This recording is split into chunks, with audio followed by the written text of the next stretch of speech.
Olá! O Ministério da Saúde anunciou no início de julho que o público prioritário da vacina contra o HPV foi ampliado.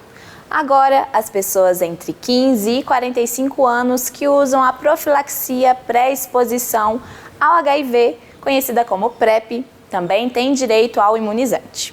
A medida busca aumentar a prevenção de ISTs, que são as infecções sexualmente transmissíveis, e os cânceres causados pelo papilomavírus, que é o vírus do HPV. Lembrando que o Ministério da Saúde já havia adotado uma nova estratégia de vacinação contra o HPV. É que desde abril a imunização é feita em dose única, substituindo o antigo modelo de 3 aplicações. Eu conversei com a Cláudia Carneiro, que é professora da Escola de Farmácia da UFOP, e ela explicou o porquê dessa estratégia. Confira. Quando a gente pensa que no passado eram necessárias 3 doses, nós tínhamos algumas questões a serem levantadas. O custo de uma vacinação em 3 doses, a adesão dessas pacientes, dessas mulheres, a voltarem para poder tomar uma segunda e uma terceira dose. Então, quando a gente tem dados, evidências da literatura que provam que a vacina em uma única dose ela é eficaz, a gente consegue baratear todo o processo, porque a gente deixa de gastar com 3 doses por pessoa e a gente triplica o número de pessoas que podem ser contempladas com a vacina. De acordo com o Ministério da Saúde, o HPV é a infecção sexualmente transmissível mais comum em todo o mundo.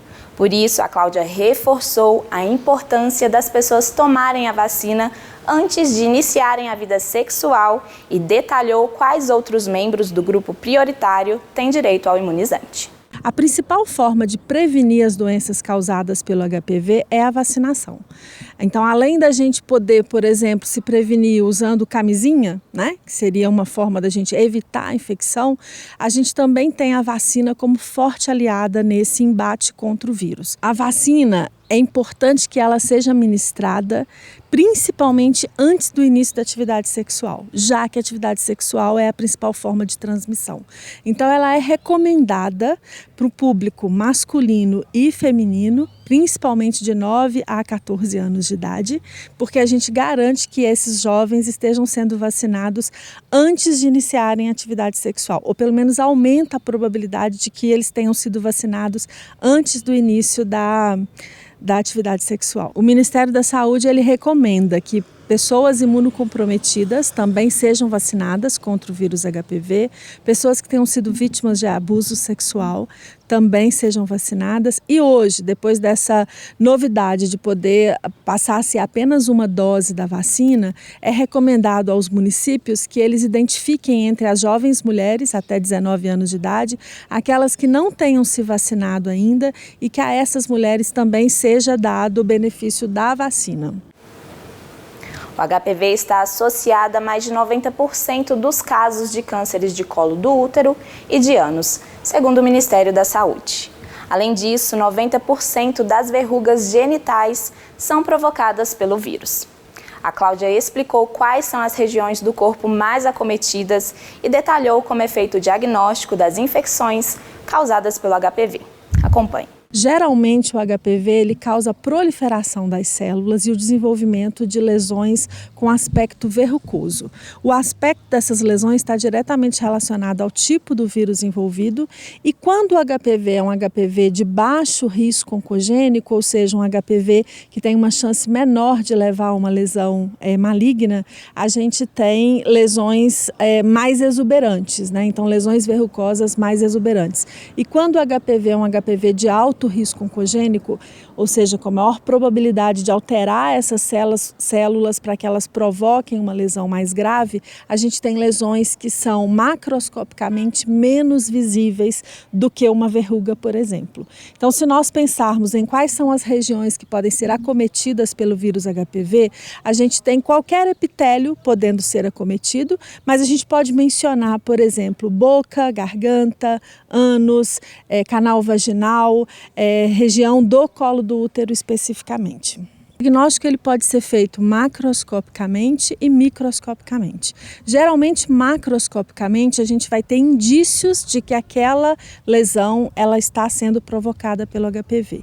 E microscopicamente, a gente identifica nas células a presença de alterações que sugerem a infecção pelo vírus HPV. Uma vez que a gente tenha essas indicações, a gente pode identificar especificamente por biologia molecular a presença de conteúdo genético do vírus presente nas células do hospedeiro. Então, por exemplo, se a gente considerar hoje o exame de Papa Nicolau, que é até então a melhor forma da gente estar identificando lesões precursoras do câncer do colo do útero e causadas pelo vírus HPV, a gente vai, num primeiro momento, identificar a alteração na célula. Para a gente poder confirmar que o vírus HPV está presente ali, que ele realmente é o responsável por aquela lesão, a biologia molecular, a real-time PCR, a PCR seriam os métodos mais indicados para fazer isso. A professora ainda explicou quais são as formas de tratar as infecções causadas pelo HPV e reforçou que as pessoas que têm direito à vacina devem ir às unidades básicas de saúde para tomar o imunizante que evita as infecções provocadas pelo vírus. As infecções provocadas pelo vírus HPV, a gente tem que considerar que nós precisamos eliminar o vírus. E a melhor forma de eliminar o vírus é retirar a lesão. Então, por exemplo, se eu tenho uma lesão verrucosa causada pelo HPV, eu preciso retirar essa lesão. Então, quando a gente pensa, por exemplo, no câncer peniano, no câncer anal, no câncer do colo do útero provocado pelo HPV, a gente precisa retirar a área que está infectada pelo vírus HPV. Nós não temos um medicamento que possa ser utilizado e que vá especificamente eliminar o vírus. A gente precisa eliminar as células que estão infectadas pelo vírus. No passado, houveram muitas dúvidas em relação à eficácia e em relação aos efeitos colaterais que a vacina poderia causar. Então, por volta do ano de 2014, quando nós começamos com a vacinação no Brasil, essas questões foram as grandes responsáveis pela baixa adesão. No entanto, a gente vem de um momento pandemia, onde a vacina ela foi extremamente criticada no nosso país e, consequentemente, muitas famílias optaram por não cuidar das suas meninas e meninos na faixa etária destinada, à melhor eficácia do processo vacinal. Então, eu acredito que esses são os grandes motivos da gente ter ainda vacinas sendo perdidas, quando a gente pode, utilizando a vacina contra o vírus HPV, prevenir um dos cânceres que podem ser evitados no mundo, Então a gente sabe que o câncer do colo do útero, ele é um dos poucos cânceres que podem ser prevenidos e a prevenção ela passa pela vacina, pela realização de algum exame para detectar a presença da lesão até os 35 anos de idade e pelo tratamento das pessoas que apresentarem uma lesão precursora ou mesmo uma lesão invasora no colo do útero. Então, se a gente pode, com uma simples vacina, prevenir um câncer, por que a gente tem tantas pessoas que ainda não se mobilizam para buscar por essa vacina? Então fica aí um apelo para as nossas mães, avós, tias, pais, para todos aqueles que podem ir até uma unidade básica de saúde, buscar informação sobre como prevenir que as suas crianças, que as suas jovens mulheres e meninos possam se prevenir contra o câncer do colo do útero e contra a infecção pelo HPV, que também pode acometer a região peniana, por exemplo. E anote aí, em Ouro Preto, quem tem direito pode tomar a vacina na UBS de referência. É preciso levar o cartão de vacinação.